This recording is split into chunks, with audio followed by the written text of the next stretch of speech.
우리는 솔로몬이 성전을 짓는 것에 대하여 말씀하면서 어제 말씀을 통해서 성전 건축의 가장 중요한 몇 가지 요소들을 살펴보았습니다. 어디에, 어떻게, 언제 짓는가에 대해 살펴보았고, 우리는 솔로몬이 예루살렘, 모리아산, 그리고 오르난의 타작마당이라는 그 부지에다가 성전을 건축한 것을 보면서 우리 또한 성전을 건축해야 하는 자고, 바로 그와 같은 의미를 가진 저와 여러분 자신이 예루살렘 모리아산 오르난과 같은 영적인 의미를 가지고 있는 저와 자신 한 사람 한 사람이 바로 성전의 부지고, 우리는 나 위에 그리고 우리 위에 성전을 건축해야 한다라고 말씀을 나누었습니다.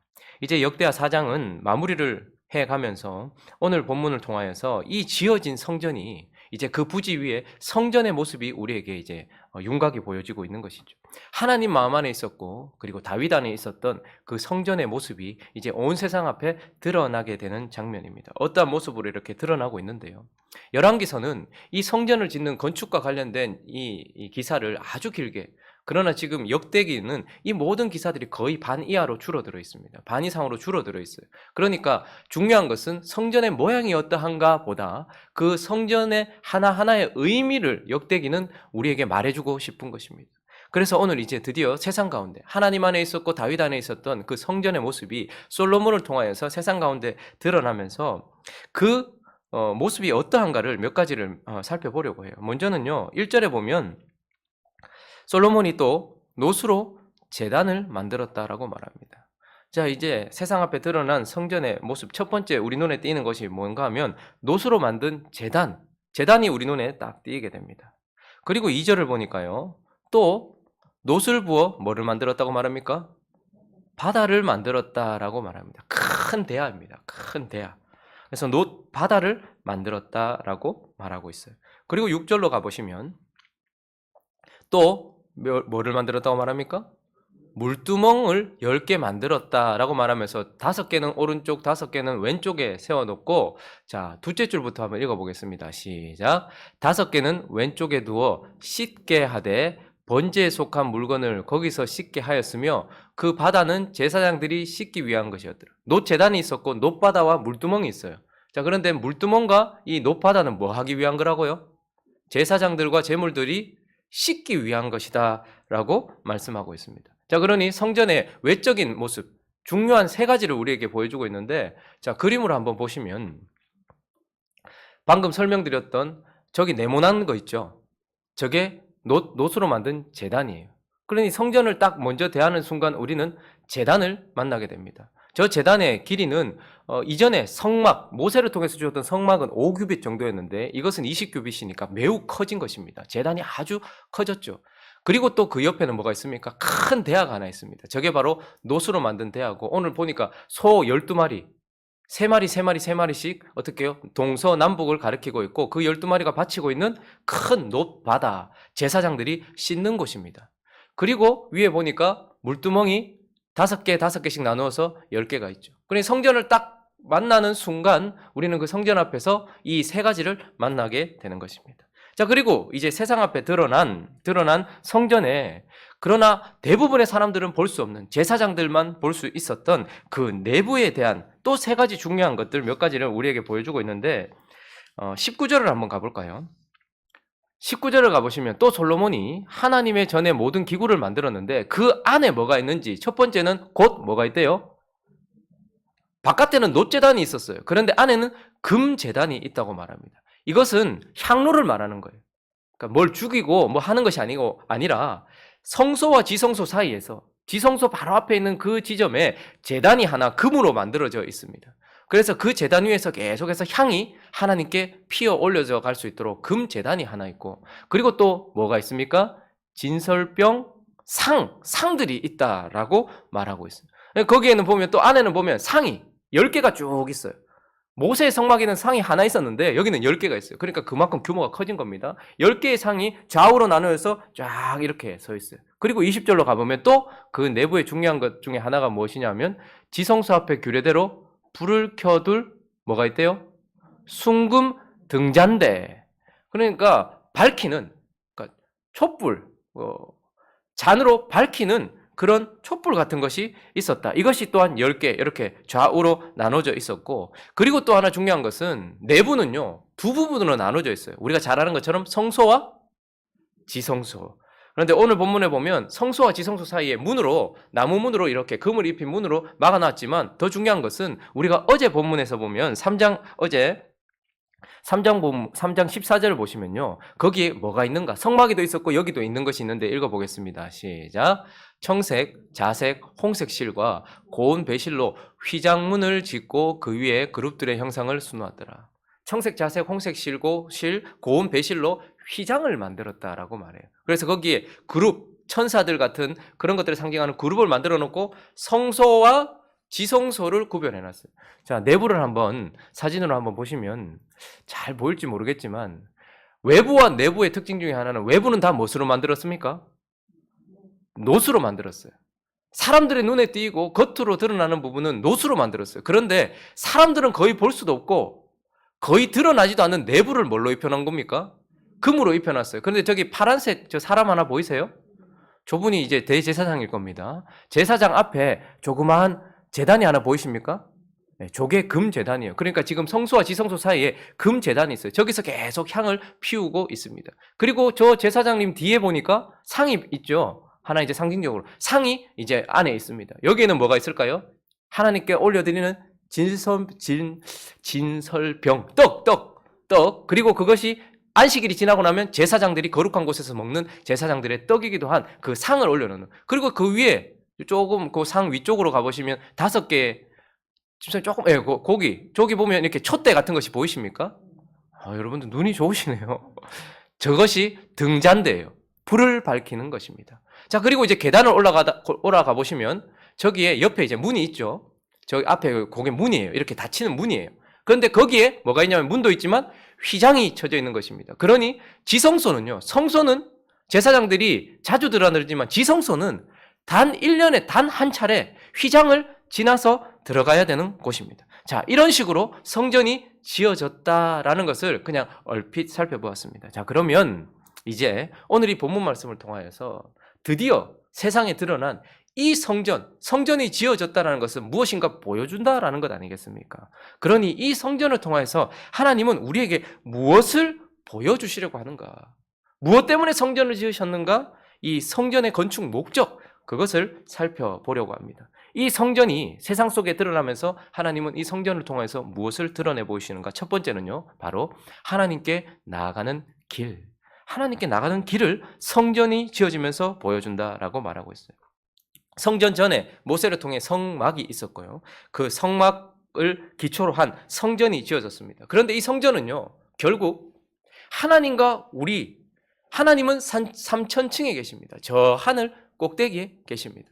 그러니 하나님과 우리는 수직적인 관계예요. 우리가 하나님께 나아가려고 하면 하늘로 나아가 하나님 앞으로 가야 됩니다. 그런데 이 길을 보여주기 위하여 하나님께서 성전을 통하여 이걸 수평적으로 우리가 이해할 수 있도록, 이렇게 올라가는 길을 우리가 이해할 수 있도록 이렇게 해놓으신 겁니다. 그래서 3000층, 보통 우리가 여기 하늘, 그리고 우주, 그리고 그 위에 하나님이 계신다라고 말하죠. 그래서 그리고 성소, 지성소, 이런 식으로 하나님과의 관계를 이렇게 수평적으로 내려놓은 것이 성전입니다. 그래서 눕혀놓은 것이죠. 그래서 이걸 통해서 우리는 하나님께 나가는 길이 어떠해야 되는지를 보게 되는데, 1절을 다시 보시면요, 솔로몬이 뭘 만들었죠? 노수로 제단을 만들었대요. 제단은 뭐 하는 것입니까? 피를 흘리는 것입니다. 제물들이 피를 흘리는 것이에요. 그리고 2절을 가보시면요, 노수를 부어 바다를 만들었어요. 하나님께 나아가기 위해 제사장이 또 뭘 합니까? 자기를 씻는 것이죠. 그러니 이것을 통하여서 하나님께 나아가기 위하여는 우리는 피로 씻고 물로 씻어야 한다라는 것을 우리에게 보여주는 것입니다. 하나님은 저 높이 계시는데 이걸 이렇게 눕혀놓으면 저 안에 가장 깊은 지성소에 계시는 거예요. 나아가기 위해 우리에게 가장 먼저 필요한 것은 반드시 우리가 그냥 물로도 아니고 피로, 제물의 피로, 흠없고 점없는 제물의 피로 우리를 씻어야지만 하나님께 나아갈 수 있고, 그리고 또 제사장이 물로 씻어야지만 하나님께 나아갈 수 있다라는 것을 우리에게 보여주고 있습니다. 그리고 20절을 가보시면요, 이제 그렇게 피로 씻고 물로 씻어 성소 안으로 들어갑니다. 그 성소 안에 뭐가 있었다고 말합니까? 불을 켤 순금 등잔대가 있었다. 그리고 그 등잔대와 관련해서 뭐 등 받침대 뭐 이런 거 있었겠죠. 그러니 그 안에는 뭐가 있는 겁니까? 그 금으로 칠해져 있는 그 어두운 내부를 밝히는 하나님께서 주신 불이 있는 거예요. 그러니 하나님께 나아가기 위해서는 또 뭐가 필요한 겁니까?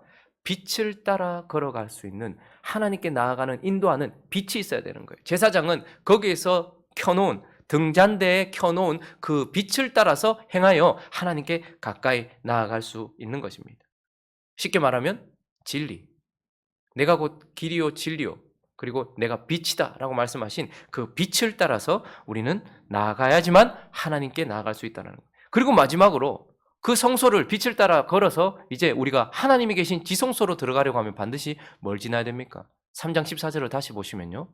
청색, 자색, 홍색 실로 고운 배실로 뭐가 있죠 거기? 하나님과 우리 사이를 갈려놓은 휘장이 있어요.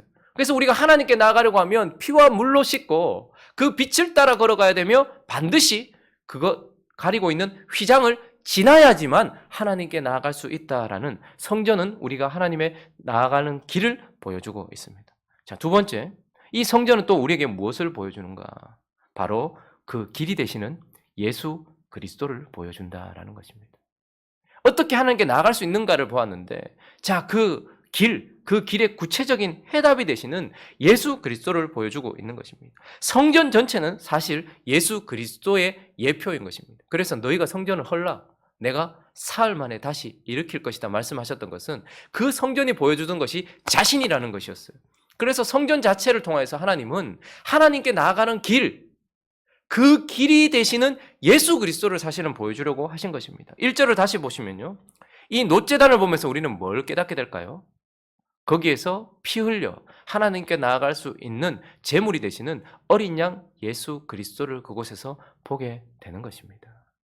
그리고 그 놋제단, 그 피 흘린 어린 양을 지나서 제사장은 그 피로만 나갈 수 있는 것이 아니에요. 반드시 그 거대한 놋 바다의 물로서 자기를 정결케 하는 것, 그것으로 씻어야지만 피 묻은 모습으로 그리고 물에 젖은 모습으로만 오직 성소로 들어갈 수 있어요. 그러니 두 번째 2절에 놋바다를 통해서 우리는 뭘 볼까요?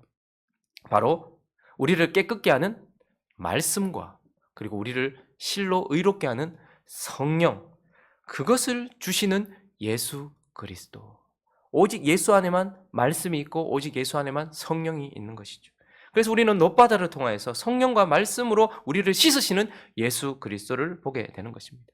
자, 그렇게 피와 물로 씻고서 예수 그리스도의 십자가와 성령과 그분의 말씀으로 이제 성소 안에 들어가서 그 앞에, 지성소 바로 앞에 있는 19절로 가보시면 곧 셋째 줄 보니까 금제단이 있죠. 금제단은 무엇입니까? 계속해서 하나님을 향해 피어오르는 향. 예수 그리스도는 끊임없이 하나님을 향해 피어오르는 우리의 중보자 되심을 보여주는 것이 바로 금제단인 것입니다. 그리고 옆에 진설병 상들, 그 상 위에 뭐가 있다는 거예요? 떡이 있다는 거예요. 그러니 또 이것은 무엇을 보여주는 것입니까? 우리를 살리는, 그리고 우리를 살게 하는 생명의 떡이신 예수 그리스도를 보여주는 것이죠. 그리고 20절은요. 20절에 불을 켤 순금 등잔대. 무엇입니까? 진리, 빛 대신 예수 그리스도, 진리 대신 예수 그리스도, 진리라는 빛으로 우리를 비추시는 예수 그리스도를 보여주게 되고, 그리고 지성소와 성소 사이에 있는 3장 14절을 다시 보시면 청색, 자색, 홍색 가는 고운 배실로 만든 휘장, 이것은 무엇입니까? 우리를 위하여, 하나님과 단절된 우리를 위하여 친히 위로부터 갈라지는 휘장처럼 자신의 찢겨질 몸, 그래서 우리를 위하여 찢겨질 몸이 되시고 우리를 위하여 그분이 찢기심으로 말미암아 하나님과 우리 사이를 열어놓으실 휘장 되시는, 그래서 십자가에서 그는 찢기신 예수 그리스도, 우리를 위하여 그 문을 여실 예수 그리스도라는 것을 우리에게 보여주고 있는 것입니다. 그러니 하나님은 창세전부터 이미 그 마음속에 이 하나님께 나아가는 길이신 예수 그리스도를 성전을 지으면서 보여주기를 원하신 것입니다. 자, 그리고 또 마지막 한 가지를 더 살펴볼 수 있겠죠. 이 성전은 하나님께 나아가는 길, 그리고 그 길이 되시는 예수 그리스도를 보여주지만 이제 하나님께서 기뻐하시는 삶이 무엇인지도 보여줍니다. 그 예수로 인하여 구원받은 자가 어떻게 살아야 되는지, 그리고 이제 휘장이 열려졌다라는 것은 저 위에 계시는 하나님과 우리가 어떻게 된다는 거예요? 소통이 된다라는 거예요. 저기 휘장문이 열렸다는 것은 이제 우리가 하나님께 나아갈 수 있는 길이 열렸다는 거예요. 그래서 하나님과 함께 교제하는 삶이 어떠해야 되는지, 하나님은 어떤 삶을 기뻐하시는지를 또한 보여주게 되는 것입니다. 그래서 1절을 다시 보시면요, 우리가 하나님이 기뻐하시는 삶은 놋 제단에 만든 그곳에서 피를 흘림으로써, 그래서 우리는 여전히 하나님 앞에 나아갈 때 처음에도 예수 그리스도의 피를 의지했지만 지금도 어떻게 해요? 어린 양 대신 예수 그리스도를 그 피로 날마다 우리를 씻고, 그리고 그분의 말씀과 2절에 나오는 놋 바다를 통해서, 2절은요, 놋 바다를 통해서 어떻게 됩니까? 말씀과 성령으로 씻어서 하나님께 나아가는 것입니다. 아니, 하나님께서 기뻐하시는 삶, 그 예수로 말미암아 구원받은 삶은 십자가와 성령과 그분의 말씀으로 날마다 자신을 씻는 삶이어야 한다는 것입니다. 그리고요, 20절, 또 하나님이 기뻐하시는 삶은요, 지성소 앞에 규례대로 하나님 앞에 켜져 있는 그 불, 등잔대, 그래서 우리는 빛 가운데 걸어가야 되는 거예요. 진리를 따라 걸어가야 되는 거예요. 그 성소 안에 들어간 모든 제사장들은 거기서 비추는, 거기에서 나오는 빛을 따라서 자기 자신의 삶을 움직였고 거기에서 행했다라는 것입니다. 그러므로 하나님께서 우리에게 기뻐하시는 삶은 단지 깨끗한 삶만이 아니에요.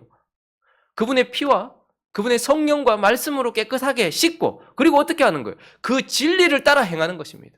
내 생각을 따라서 행하는 것도 아니고 여러 가지 상황에 맞추어서 행하는 것도 아니라 오직 나를 비추고 있는 그 진리의 빛을 따라 빛 가운데 걸어가는 삶이 하나님이 기뻐하시는 삶이고 구원받은 자의 삶의 특징인 것입니다. 그리고 19절로 다시 가보시면요, 진설병 상이 있어요. 이 말은 무엇입니까? 우리가 처음 구원받을 때도 생명의 떡이신 예수 그리스도로 구원받지만 지금도 그분 앞에서 이 삶을 살아갈 때에는 우리가 생명의 떡이신, 우리의 양식이 되시는 그분의 말씀과 그분의 뜻대로 살아가는 것, 그래서 그 떡을 먹으며 그 힘으로 살아가는 것, 우리를 움직이는 힘이 그분이 주신 양식에 있다라는 것입니다. 그래서 우리는 생명의 떡이 되시는 예수 그리스도와 그분의 말씀으로 살아갈 때에 하나님께서 기뻐하신다라는 것을 보여주고, 그리고 19절에 보니까 또 뭐가 있죠? 제단이 있죠. 그래서 우리는 끊임없이 그분이 그러하셨던 것처럼 하나님을 향해 호흡하듯 기도하며 하나님을 향해 기도하는 삶을 살아갈 때에, 그때에 하나님께서 기뻐하신다라고 말씀하고 있는 것입니다. 말씀을 정리하겠습니다. 예루살렘 모리아산 오르난의 타작마당에 성전이 세워져서 그 위에서 하나님께서는 성전을 세워놓으시고 이런 것들을 보여주려고 하십니다. 동일하게 지금 이 시대를 살고 있는 우리 또한 예루살렘 모리아산 오르난의 타작마당과 같은 영적인 의미를 가진 저와 여러분 위에 바로 이런 성전을 세우시고 계시는 것입니다. 그래서 뭘 드러내는 것입니까? 결국 우리를 통해서, 성전된 우리를 통해서 하나님은 이 세상 앞에 구원의 길을 드러내고 계시는 것입니다. 그래서 우리를 볼 때에 구원받는 길이 무엇인지를 보여줄 수 있어야 돼요. 그리고 우리를 통해서 구원자를 볼 수 있어야 되는 거예요. 내 안에 계신 예수 그리스도 구원자를 보여줘야 되는 거예요. 그리고 또한 우리를 통해서요, 구원받은 자의 행복, 무엇이 하나님을 기뻐하는지, 진정한 예배하는 삶이 무엇인지, 진정한 살아있는 삶이 무엇인지, 가치 있는 삶이 무엇인지를 보여주는 것, 이것이 우리의 사명이기도 한 것입니다. 하나님은 그래서 그 창세전에 본인의 마음속에 있었던 그 누구도 보지 못했던 그 성전을 솔로몬을 통해서 세우셨고, 이제 예수 그리스도를 통하여서 우리라는 성전을 세우셨습니다. 저와 여러분이 예수께, 하나님께 나가는 길이요, 그리고 예수를 보여주는 작은 예수요, 살아있는 삶을 보여주는 성전이라는 것을 기억하시면서 그만큼 가치 있는 것입니다. 그만큼 놀라운 것입니다. 그만큼 소중한 것입니다. 이러한 가치답게 우리 겉은 노수로 해놓은 것처럼 별 볼 일 없어 보일지 몰라요. 그러나 우리 안은 금으로 칠해져 있고 하나님과 교제하고 있는 놀라운 아름다운 성전인 그런 것임을 기억하며 아름다운 삶을 살아가는 저와 여러분 되시기를 예수 그리스도의 이름으로 축원합니다. 같이 한번 기도하겠습니다. 왜 그렇게 하나님께서 건축에 목숨을 거시는가? 왜 그렇게 하나님께서 건축에 마음을 두시는가? 그것이 바로 구원의 길을 보여주기 때문인 것입니다. 예수를 보여주기 때문인 것입니다. 살아있는 삶을 보여주기 때문인 것입니다. 그 성전이 지금 저와 여러분인 것입니다. 하나님 앞에 그 아름다운 삶을 살아갈 수 있게 해달라고 기도했으면 좋겠고, 이 말씀을 하나하나 묵상해 가시면서 내 삶을 여기에 조율해 나가는 저와 여러분 될 수 있게 해달라고, 그리고 저와 여러분이 모여있는 이 행복한 우리 교회를 위해서도 기도해 주십시오. 우리 모두가 이런 아름다운 사명을 감당하는 행복한 우리 교회 될 수 있게 해달라고, 또 각자의 기도 제목들을 가지고 함께 기도하며 나아갑니다. 기도하겠습니다.